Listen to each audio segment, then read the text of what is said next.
খুবই খারাপ অবস্থা।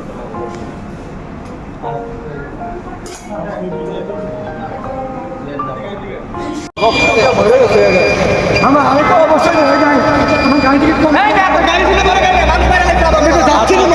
সমস্যা নেই, সমস্যা নেই। করতেছিলাম হাত বড় রক্ত, হাত বড় রক্ত।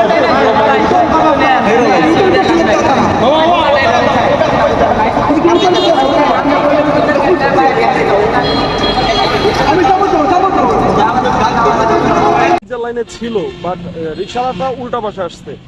তো এখানে আপনারা দেখতে পাচ্ছেন যে এটা আসলেও প্রাইভেট কারের কোনো দোষ নাই, কিন্তু প্রাইভেট কারের অনেক বড় ক্ষতি হয়ে গেছে। এখন এই ক্ষতিটা কি কখনো ওই রিক্সাওয়ালা দিতে পারবে?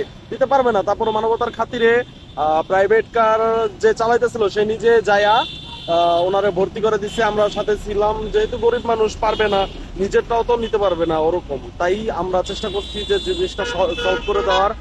আর আমরা বসেই ছিলাম এইখানে, ইউটার্নে বসেছিলাম একদম। এইখান থেকে আমরা যখন ঘটনাটা দেখছি তো আমরা আগাই গেলাম, হেল্প করলাম। খুবই খারাপ অবস্থা হয়েছিল। তো আপনারা সবসময় যা দেখবেন তা দেখে জাজ করবেন না, ঠিক আছে? আর আপনারা যাতে ভুল ধারণা না পালেন, এই জন্য আমার সামনে আসা। তাছাড়া আপনারা সবসময় রোড ঘাটে চলার সময় একটু সতর্ক থাকবেন, এটাই আপনাদের কাছে চাওয়া।